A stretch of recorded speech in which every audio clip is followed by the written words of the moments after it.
Për 21 janarin e viti 2011, ku mbetën të vrarë 4 protestues në bulevard, do të flasim tani me gazetarin Fatos Mahmutaj, cilën e kam në këtë lidhje të drejt për drejt. Mahmutaj, përshëndetje. Përshëndetje, faleminderit për ftesën. Faleminderit ju, Mahmutaj, ju keni qenë dëshmitar më 21 janar, keni qenë në krye të detyrës. Era e dytë, një fletire për zotin Berisha, i cili ka refuzuar, nuk ka shkuar sot. Keni një koment?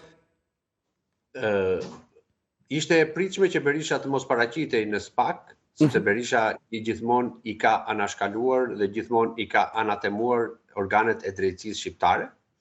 Dhe kjo ishte e pritshme, nuk është ndonjë surprizë e jashtëzakonshme. Berisha nuk ka për të paraqitur derisa të merret dhe të dërgohet forcërisht në SPAK. Sepse Berisha, në cilin do moment të përballjeve të tij me drejtsinë në këto, le të themi, 34 vjet që mbizotron politikën shqiptare, Berisha asnjëherë nuk është paraqitur përpara organeve të drejtësisë.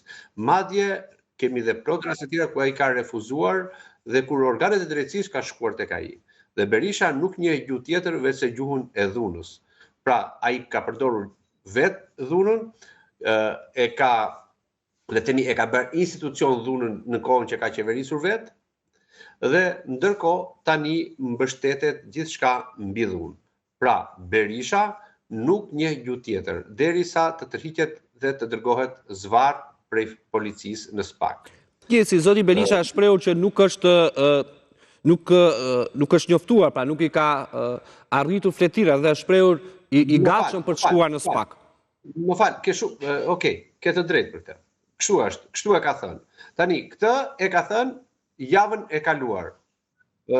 Mos gaboj në fillim të javës, ditën e hënë. Pra, sot jemi e premte, pra ka 5 ditë që ka thënë që nuk i ka shkuar ftesa. Ndërkohë, në të 3 mënyrat që është dërguar ftesa privatisht te Partia Demokratike dhe në kuvend si deputet i kuvendit, pra në të 3 këto, ky nuk e ka marrë në të 3 institucionet që i ka shkuar zyrtarisht ftesat. Pra, ka thënë të hënës më ka ardhur ftesa, ndërkohë është ky që ka refuzuar ta marrë ftesën. Atëherë, si do ta kuptojmë këtë? Është presion që i bëhet prokurorit çështjes? Jo, Berisha e ka kështu, mbrojtja me mirë është sulmi dhe në cilin do moment qoftë, ai vetëm sulmon, sepse këtë e konsideron mbrojtje. Nuk ka zgjidhje tjetër Berisha. Berisha, domethënë, nuk njeh gjuhë tjetër, nuk ka zgjidhje tjetër, nuk ka punë tjetër dhe Berisha funksionon vetëm në këtë lloj forme. Po pra, Mahmutaj, se ai dëgjoj, herën e tretë ai do shkojë, sepse në qoftë se nuk shkon merret forcërisht. Pra pse e bën? E bën për atë që ju thatë, pra ka nisur, le të themi, sulmin. Dëgjoj, kjo punë u bë domethënë si ajo Barcoleta me herën e tretë. Dëgjoj tani, Berisha me thënë të drejtën, do paraqitet s'ka për të paraqitur, po do paraqitet vetëm i shoqëruar nga policia. Pra asnjëherë nuk do paraqitet, domethënë që të paraqitet vullnetarisht. Berisha e di çfarë pret në SPAK. Berishën e pret komunikimi i akuzës, është person nën hetim dhe nuk është dëshmitar, nuk do të rritet për dëshmi, nuk do të rritet për deklarime, po do japi deklarime si person nën hetim. Është nën hetim. Berisha është ai që gatoi 21 janarin, Berisha e ka mbi shpatula 21 janarin, Berishës nuk do të hiqet kurrë njolla 21 janarit, si të paraqitet vetë, si ta marrin me forcë.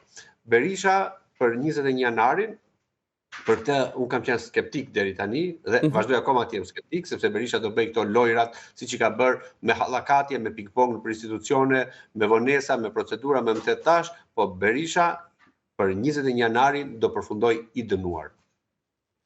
Mahmutaj, ju thoni që Berisha në momentin që do të paraqitet në prokurorinë e posaçme, pra do t'i komunikohet akuza dhe nuk do të shkojë atje si person që do të pyetet?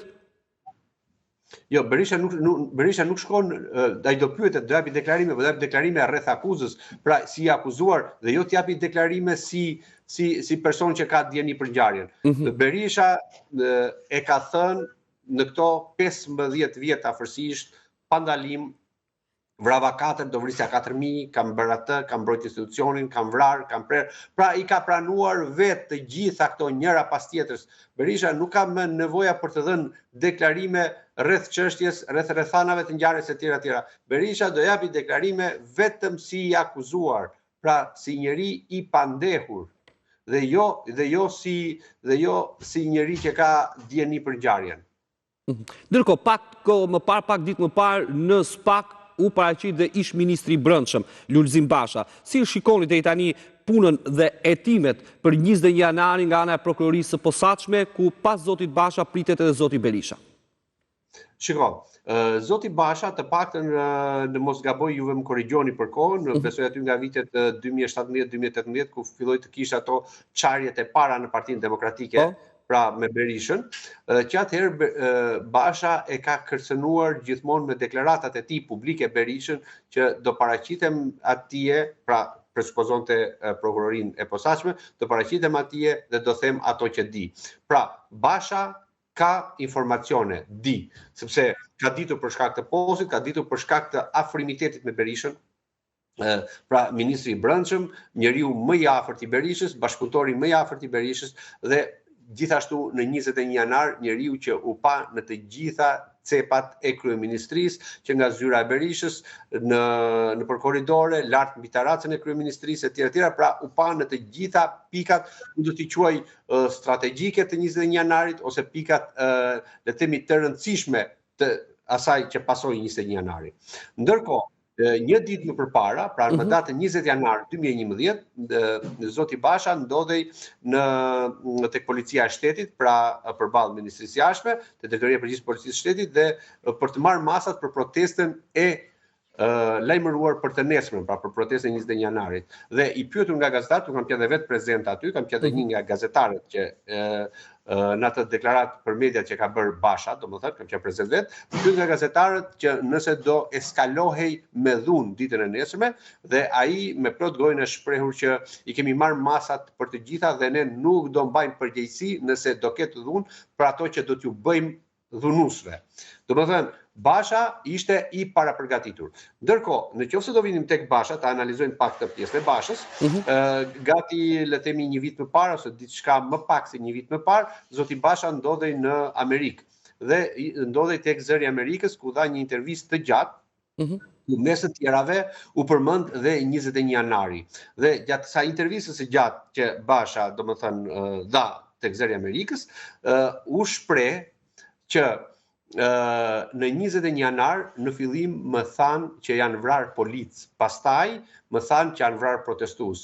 Pra Basha na del, pra bën atë lojën, le të themi, lojën e nuk e di si ta quaj atij naivit, që nuk ka asnjë lloj vlere tani, dhe kur një ditë përpara 21 janarit thoshe që ne kemi marrë masa dhe nuk do mbaj përgjegjësi çfarë do t'ju bëjmë atyre që do dhunojnë nesër, ndërkohë në momentin e ndodhjes së krimeve, thotë që unë nuk kisha dieni dhe më informuan dhe më thanë që janë vrarë policë. Pra Basha na del nga një shejtan budalla në një naiv komplet.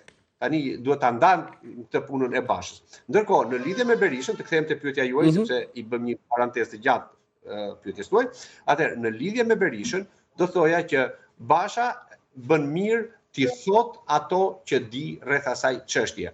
Pra ti ketë thënë, sepse realisht mund të thritet përsëri, sepse prokuroria sipas gjasave dhe Bashën do ta marrë të pandehur në çështje, të akuzuar, po e mira është që Basha, duke qenë një njeri që nuk ka pasur ndonjë farë shtyllë kurrizore dhe nuk ka qenë ndonjëherë vendimmarrës, atëherë të paktën ato që di ti thot për të lehtësuar dhe për të sqaruar më tepër, domethënë hetimin.